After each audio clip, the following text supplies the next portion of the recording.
नमस्कार दोस्तों, स्वागत है आप सभी का text book super coaching platform पे।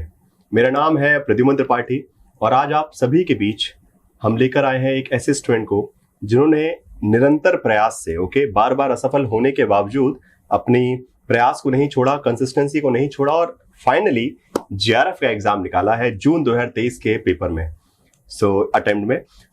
बात करेंगे उनसे सीखेंगे कि क्या जर्नी रही, क्या क्या समस्याएं उन्होंने फेस की, कैसे उनको ओवरकम किया और क्या हम उनकी सक्सेस जर्नी सीख सकते हैं। तो सबसे पहले I would like to welcome Monica on the text book platform. कि अच्छा लगा कि आप आए और आपकी जो जर्नी है वो हमारे स्टूडेंट्स से आप शेयर करने के लिए रेडी हैं। चलिए तो शुरुआत करते हैं। सबसे पहले तो अपने बारे में, जो भी आपका एजुकेशनल बैकग्राउंड रहा है, इस बार जो आपने एग्जाम क्रैक किया है, थोड़ा बहुत हमारे व्यूअर्स को अपने बारे में बताइए, फिर हम आगे की बात स्टार्ट करते हैं। Thank you sir. सर मेरा नाम मोनिका है, जैसा आपने बताया। सर मैंने अपनी graduation journalism and mass communication में की थी। देन मैंने जॉब की और फिर मैंने स्टार्ट की अपनी यूपीएससी की प्रिपरेशन। देन उसी के थ्रू मैंने अपनी एमए कंप्लीट की है इग्नू से, डिस्टेंस लर्निंग। एंड फिर मैं यूजीसी नेट की तैयारी की उसके बाद में, और ये मेरा थर्ड अटेम्प्ट था। इससे पहले मैंने अपना फर्स्ट अटेम्प्ट अक्टूबर में दिया था जब मेरा नेट क्लियर हुआ था। इस बार ये सेकेंड अटेम्प्ट में मेरी 0.1 मार्क्स वो परसेंटाइल से रह गया था, लेकिन इस बार मेरा फाइनली जेआरएफ हो गया क्लियर। मतलब वही है कि आप रुके नहीं थोड़ा बहुत, बिकॉज ये होता है बहुत सारे ऐसे स्टूडेंट्स हैं। सबसे बिकॉज मैं इसी बारे में बात कर जाऊंगा, बिकॉज ऐसे मेरे पास बहुत सारे स्टूडेंट्स हैं जो अक्सर ये सवाल लेके आते हैं, सर इस बार भी नहीं हुआ, पिछली बार भी नेट हो गया था, इस बार भी नेट हो गया। आपने भी 2 बार मेरे आपसे वो नेट का ही फेस देखा है, एक बार नेट हुआ फिर दूसरी बार भी नेट हुआ, पर वो छोड़ा नहीं, क्योंकि बहुत सारे लोग सोचते हैं कि यार ये एग्जाम में जेआरएफ निकलेगा, नेट ही हुआ, चलो छोड़ के चले जाते हैं। तो वो कहीं ना एक डिमोटिवेटिंग फैक्टर रहता है।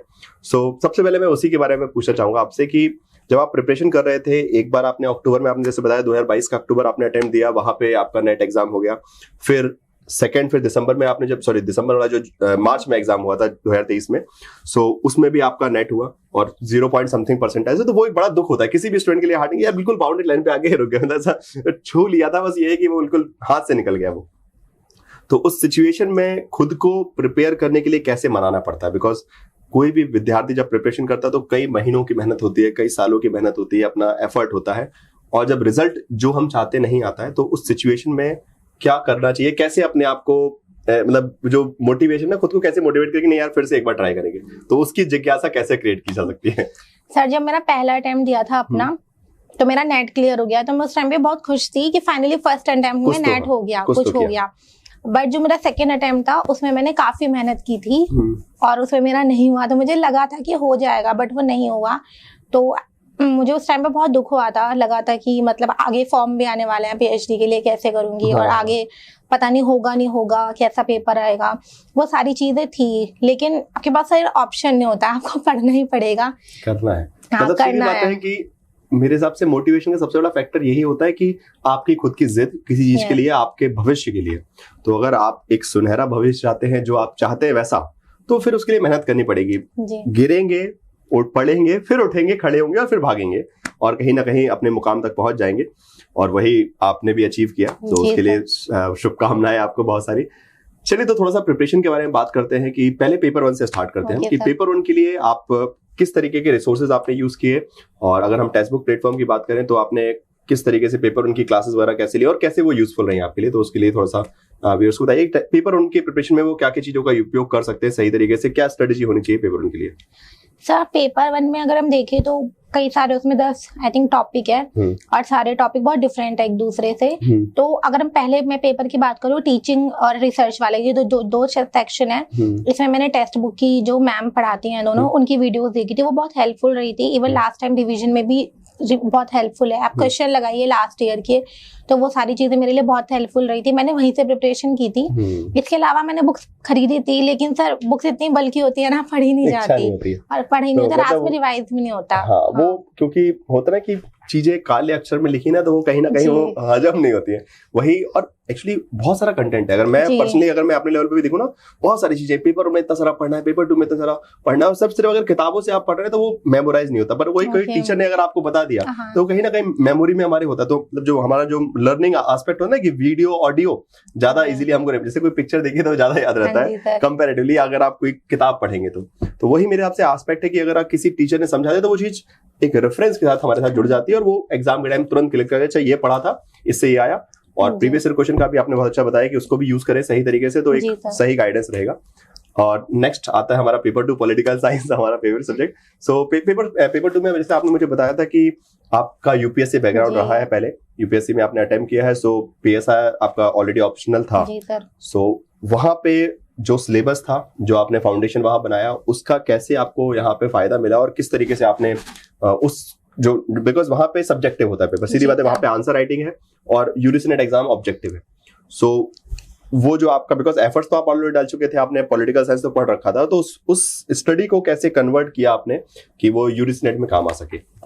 सर जो मेरे पास नोट्स थे वो बेसिकली आंसर राइटिंग के पर्पज से थे, उसमें फैक्ट्स कम थे, लेकिन वो सिर्फ लिखने के लिए कि मैं आंसर लिखना पड़ता है यूपीएससी में, तो उस पर्पज से थे। लेकिन यहाँ पर आपने बताया मल्टीपल ऑब्जेक्टिव क्वेश्चंस होते हैं, तो उसमें यही था कि आप पेपर देखो, टॉपिक वाइज पढ़ो, सिलेबस देखो, एक जैसे अगर थिंकर्स की बात करो, प्लेटो है, उसको देखो, आपके पास जो कंटेंट है उसमें देखो पिछले साल में किस टाइप के क्वेश्चंस आ रहे हैं। अगर आपका मतलब अगर आपको फैक्ट्स आपको याद हो जाएंगे, अगर आपका एक बार बेसिक नॉलेज, बेसिक चीज है अगर आपकी क्लियर है प्लेटो के बारे में, उसके बारे में थोड़े फैक्ट्स इकट्ठा करो, कहीं से भी आपको वीडियो मिलती है तो।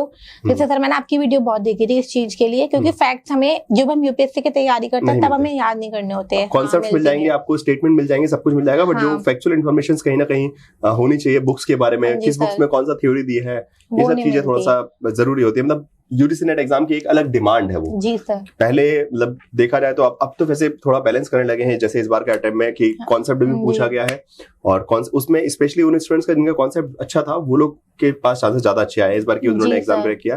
पहले फैक्ट जो रट लेते थे उनके लिए फायदा होता था, बट इस बार एक बैलेंस बनाया गया, and that's a good thing कि हर प्रकार के स्टूडेंट के लिए फायदा है कि वो जो आपके कॉन्सेप्ट अच्छे है तो वो तब भी आप निकाल सकते हैं, फैक्ट है तो उस हिसाब से पेपर आ रहा है। मूविंग फॉरवर्ड, यूजुअली एक बहुत बड़ा सवाल स्टूडेंट्स के मन में होता है कि जब वो प्रिपरेशन कर रहे होते हैं कि पेपर 1 है, पेपर 2 है, इतना बड़ा सिलेबस है, सो प्रिपरेशन स्ट्रेटजी में बीच बीच में कभी ऐसा होता है ना कि कंसिस्टेंसी टूटती है कि पढ़ते पढ़ते अब थक गया यार, अब नहीं मन कर रहा, छोड़ देते हैं इसको, ठीक है फिर देखेंगे।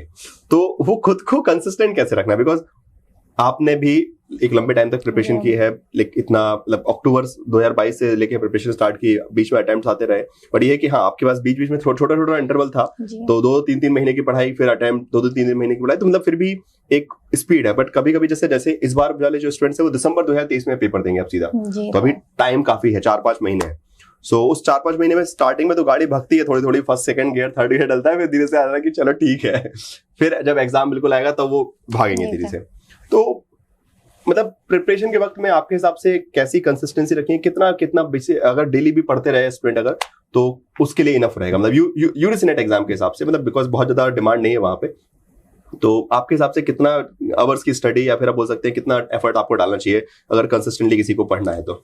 सर आपने बताया कि हाँ थोड़ा सब्जेक्ट बल्कि तो है, पीएसआई आ रहे हो, पेपर 1 में भी बहुत सारे सब्जेक्ट है उसमें, तो ऐसा मतलब टाइम तो चाहिए। आई थिंक मुझे लगता है पीएसआई अगर आप डेली 3-3 घंटे पढ़ रहे हो तो आपका काफी कुछ हो जाएगा उसमें, और थोड़ा पेपर 1 भी आपको टॉपिक वाइज चलना है या फिर आपको सब्जेक्ट वाइज चलना है, ठीक है, वो आपको खुद ही अपना टाइम टेबल बनाना होगा। और सर कंसिस्टेंसी तो ये होती है कि हमारे सबकी टूटती है, ऐसा नहीं होता, कभी मन नहीं करता, एग्जाम के बाद मन नहीं करता, तो इससे अच्छा था सर मैंने खुद ने लाइब्रेरी ज्वाइन की हुई है, तो इससे होता है कि वहां जा रहे हो आप कुछ ना कुछ तो पढ़ ही लोगे, ऐसा नहीं है नहीं पढ़ोगे, तो वो एक अच्छा आइडिया हो सकता है। घर में इन्वायरमेंट है तब घर में पढ़ सकते हो, लेकिन आप थोड़ा मोटिवेशन दो, मतलब कि हाँ मुझे पढ़ना है, मुझे एग्जाम क्लियर करना है, थोड़ी वीडियोस देखो टॉपर्स की, आपको अच्छा लगेगा, और जो एनालाइज करो कि आपने कहाँ गलती की है, मॉक टेस्ट दो, ये सारी चीजें। और सर लास्ट में तो बस यही है कि आप अच्छा सा आपका रिवीजन होना चाहिए फाइनली, कि आपको ये लगे कि हम जब पेपर देने जा रहे हैं तो हम अपना बेस्ट देंगे। जैसे इस बार का पेपर था तो इस बार बहुत डिफरेंट पेपर था और बहुत अलग भी था, फैक्ट्स इस बार कम थे, ज्यादा कॉन्सेप्ट से रिलेटेड क्वेश्चन थे, तो अगर आपने अच्छे से पढ़ा हुआ है, अगर आपके कॉन्सेप्ट क्लियर है तो आप कुछ ना कुछ अटेम्प्ट कर सकते हो, एलिमिनेशन लगा सकते हो, कुछ ना कुछ कर सकते हो। और सर पेपर 1 में आप अच्छे से एफर्ट डालोगे तो वहां पर बहुत नॉर्मल क्वेश्चन आते हैं, तो मैथ के बहुत सिंपल क्वेश्चन आते हैं, बहुत टफ नहीं आते, इवन रीजनिंग के भी, और अगर आप अच्छे से उसे पढ़ लोगे ना एक बार तो आपका हो जाएगा, ऐसी दिक्कत नहीं होगी। अगर रीडिंग स्किल आपकी अच्छी है क्वेश्चन पढ़ने की तो आप आंसर ढूंढ सकते हैं वहां से, इतना टफ नहीं तो हो सकता है कभी कभी लगे कि क्वेश्चन के बारे में आप नहीं भी जानते, तब भी अगर आप थोड़ा सा उस पर फोकस करेंगे तो कहीं ना कहीं आंसर निकल आता है। और 4-5 क्वेश्चन भी ऐसे हो गए तो वो सीधी बात है आपको नेट से JRF की तरफ ले आते हैं।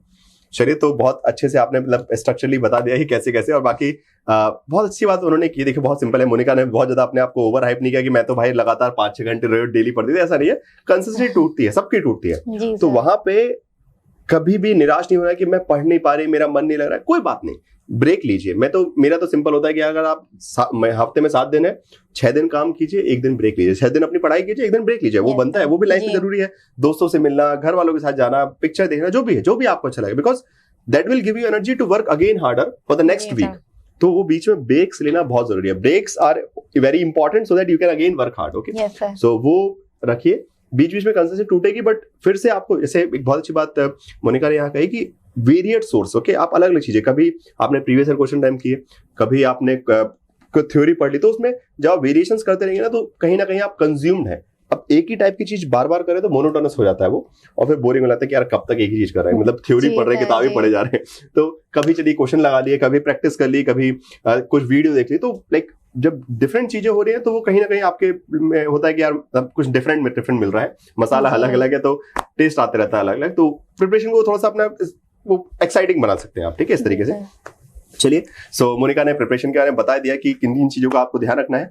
ऐसी कोई बात जो मोनिका आप स्पेशली कहना चाहें कि इन चीजों को किसी स्टूडेंट को करना चाहिए या फिर नहीं करना चाहिए, ऐसा डूज एंड डोंट्स अगर हम बोले कि नेट जेआरएफ निकालने के लिए, अगर आप नेट जेआरएफ निकालना चाहते हैं तो ये चीजें करिए, ये चीजें नहीं करिए, क्या होना चाहिए? सर डूज तो यही बोलना चाहूंगी, सबसे पहले जो आपको करना है सिलेबस देखना है, मोस्ट इंपॉर्टेंट है। आप सिलेबस देखिए, पेपर 1 का और पेपर 2 का, फिर प्रीवियस ईयर क्वेश्चंस देखिए, फिर आप देखिए इस टॉपिक में से कैसे क्वेश्चन आ रहे हैं। उसके बाद जो भी आप नोट्स बना रहे हैं, जहाँ से भी आप पढ़ रहे हो, उनको पढ़िए, अच्छे से पढ़िए। आप पहले अपना कॉन्सेप्ट क्लियर कीजिए, फिर फैक्ट्स याद कीजिए। मैंने क्या किया था, मैंने कॉन्सेप्ट तो मेरे लिखे, मतलब मैंने नोट्स में कॉन्सेप्ट, क्योंकि सर नोट्स बहुत बल्कि हो जाते हैं, लास्ट में क्या करना है कि आपको थोड़ा कॉन्सेप्ट आपको याद हो गए, क्योंकि कॉन्सेप्ट होते हैं आपको 2-3 बार पढ़ने से याद हो जाते हैं।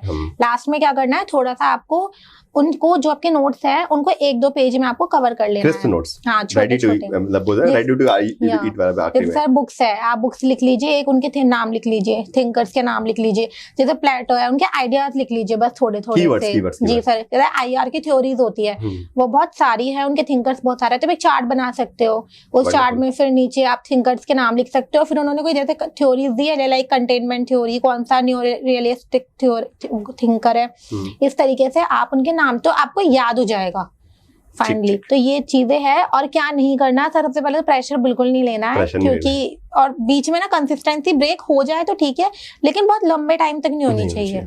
वापस रिकवर, वापस अपने टॉप पे आ जाइए, आपको आना है। और सर IR, मतलब जैसे PSIR में IR बहुत अच्छा सब्जेक्ट है, वो मतलब आप डेली पढ़ते हो, न्यूज़पेपर पढ़ते हो, उससे भी आपको कहाँ करंट अफेयर बेस है, तो उससे आपको हो जाएगा। तो आपको करंट अफेयर भी थोड़ा मतलब टच में बने रहना है, ऐसा नहीं है छोड़ देना है, क्योंकि अगर बहुत सारी चीजें ऐसी है जो करंट अफेयर से भी आती है सीधे, तो उनको छोड़ना है।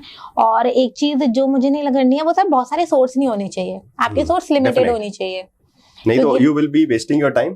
50 चीजें यहाँ वहाँ करते करते उसमें फिर एक जो ना प्रोडक्ट आप, बिकॉज आप यूज बहुत कुछ कर रहे हो बट उससे कंज्यूम कर रहे हो बट उससे निकाल नहीं पा रहे हो प्रोडक्टिविटी। जी सर। और सर एक चीज, अगर आप कोई वीडियो देख रहे हो तो उसके नोट्स जरूर बना लेना, वरना आप भूल जाओगे। उससे लगता है कि चलो ठीक है कर लेंगे बाद में, अभी तो फिर वो क्या सतरंगी कथा है आपके लिए कि बस देख ली फिर बाद में भूल गए। तो ये चीजें मत कीजिए, काफी अच्छे से बिल्कुल टू द पॉइंट चीजें मोनिका ने बता दी है। और एक सबसे अच्छी बात मुझे लगी कि मोनिका ने स्टेप बाय स्टेप, जब भी कोई स्टूडेंट प्रिपरेशन स्टार्ट करता है, स्पेशली बिगिनर्स, जो लोग ऑलरेडी प्रिपरेशन कर रहे हैं वो तो समझ चुके होंगे इस चीज को कि जब तक आप सिलेबस को अच्छे से एनालाइज नहीं करेंगे, तो पहला स्टेप है सिलेबस, सेकंड स्टेप सिलेबस से आप आगे बढ़ेंगे प्रीवियस ईयर क्वेश्चन, और फिर वहां से आपकी तैयारी स्टार्ट होती है। तो अगर कोई सोचता है कि मैं पहले थ्योरी पढ़ना स्टार्ट कर दूं, तो नहीं, पहले सिलेबस, फिर वहां से आपका पहले प्रीवियस की क्वेश्चन, फिर कॉन्सेप्चुअल बिल्डिंग, और उसके बाद एक और बहुत अच्छा पॉइंट मोनिका ने बोला कि पहले कॉन्सेप्ट एंड देन फैक्ट। एक बहुत बड़ी गलती स्टूडेंट्स करते हैं कि पहले फैक्ट रखते हैं और फिर उसमें क्या होता है, वो हो जाता है बल्कि। अगर किसी थिंकर को आप पहचान गए ना, तो उसके बारे में बहुत सारी चीजें, जैसे मान लीजिए मेरे घर में मैं किसी को जानता हूँ, अब मेरी मम्मी है, मेरे पापा हैं, तो उनको मैं जानता हूँ, उनका नेचर में जानता हूँ, तो उनके बारे में फैक्ट भी मुझे याद हो जाएंगे इजीली। तो अगर आप किसी थिंकर को नजदीक से जानने लगे कि यार JS मिल कैसा व्यक्ति था, उसके कैसे विचार थे, तो फिर उसके बारे में अगर 4 किताबें भी पढ़नी पड़े तो आपको याद हो जाएंगी। अगर उसकी किताबों में अगर ईयर्स भी याद करें तो अच्छा ठीक है, इसके बाद ये वाली किताब लिखी थी, क्यों? बिकॉज आप JS मिल को जान चुके हैं, आपने प्लेटो को जान लिया है। तो जब आप पहले रिश्ता बनाइए, फिर चीजें याद हो जाएंगी, फिर डेट्स भी याद हो जाएंगी। तो फैक्ट तभी याद होंगे जब आप एक बेटर रेफरेंस क्रिएट करेंगे। अभी आपका जुड़ाव उस चीज से नहीं हुआ है, आप सिर्फ फैक्ट रटने की कोशिश कर रहे हैं, वो याद नहीं होंगे, वो आपको दिमाग को खराब करेंगे। And it will demotivate you. सबसे बड़ा फैक्टर ये होता है ना कि कई बार स्टूडेंट ये फील करते हैं कि यार इतना सब पढ़ लिया बट याद कुछ नहीं हो रहा है। एग्जाम के टाइम सबसे बड़ा एस्पेक्ट मुझे अक्सर आता है कि सर हमने पढ़ तो बहुत कुछ, हमको भरोसा नहीं हो रहा कि हमको याद है कि नहीं है। वो ये सबसे बड़ा फैक्टर सबके साथ होता है। सो वहां पे भी एक चीज मुझे लगता है कि मोनिका से हम सीख सकते हैं। मोनिका ने बहुत अच्छी बात बोली कि जो थ्योरी पार्ट है उसको ऐसा नहीं कि सब कुछ आप नोट्स में लिखें, अगर सब कुछ लिख लेंगे तो फिर पोथी वो बन जाएगा पुलिंदा इतना बड़ा। थ्योरी पार्ट यहाँ होना चाहिए, 2 बार 3 बार अपने नोट से पढ़ लीजिए, बुक से पढ़ लीजिए, जहां से पढ़ रहे हैं। बट फैक्ट्स जो है आप क्विक रिवीजन के लिए उसको अगर हम लिख लेंगे तो वो लास्ट में आप 3-4 बार रिवीजन कर जाएंगे तो वो एग्जाम हॉल में आपको कॉन्फिडेंस रहेगा। अगर क्वेश्चन देखा तो क्लिक करेगा कि अच्छा ये पढ़ के आए थे, हो गया खत्म। चलिए, तो बहुत अच्छा डिस्कशन रहा मोनिका के साथ और मुझे उम्मीद है कि टेक्स्ट बुक प्लेटफॉर्म पे जो भी आपने प्रिपरेशन की होगी उसमें आपको काफी सारा हेल्प मिला और आपकी सक्सेस के लिए बहुत बहुत कॉन्ग्रेचुलेशंस। लास्ट में क्रेडिट अगर आप किसी को देना चाहते हैं अपनी इस सक्सेस का, अपने फैमिली फ्रेंड जिसको भी देना चाहते हैं, टीचर्स वगैरह, सो आपके लिए प्लेटफॉर्म ओपन। सर डेफिनेटली इसका सक्सेस तो मेरी फैमिली को, स्पेशली मेरी मदर को मैं उनको देना चाहती हूँ। उन्होंने बहुत हेल्प की, इवन मेरी सिस्टर भी। इसके अलावा मेरे टीचर्स जो थे उन्होंने भी काफी मुझे गाइडेंस दी थी। और इसके अलावा टेक्स्ट बुक प्लेटफॉर्म, सर आपकी मैंने बहुत वीडियो देखी थी लास्ट टाइम पे, क्योंकि मुझे कुछ नहीं पता था पेपर के बारे में। वो मैं आपकी वीडियोस के थ्रू जब मैंने देखना स्टार्ट किया तब मैंने थोड़ा जाना आप कैसे पेपर होता है और किस तरीके से आपको अटेम्प्ट करना चाहिए और प्रीवियस ईयर सब सर, तो इस वजह से मैं सबको थैंक यू बोलना चाहूंगी। चलिए भाई, थैंक यू, वेलकम। एंड बस आगे भी आपका जो भी आप भविष्य में सपना लेके चलते हैं वो पूरा हो, बस यही हमारी कामना है। पूरी टेक्स्ट बुक टीम की तरफ से आपको बहुत बहुत शुभकामनाएं। आगे के लिए बहुत बहुत बेस्ट विशेस कि जो भी आप टारगेट करें। आपने एक अच्छा खासा मुकाम अचीव किया है, सो आगे ही बहुत अच्छे मुकाम आप अचीव करेंगे, लाइफ में बहुत अच्छा आगे जाएंगे। बस यही मेरी शुभकामनाएं। थैंक यू सो मच, आने के लिए धन्यवाद।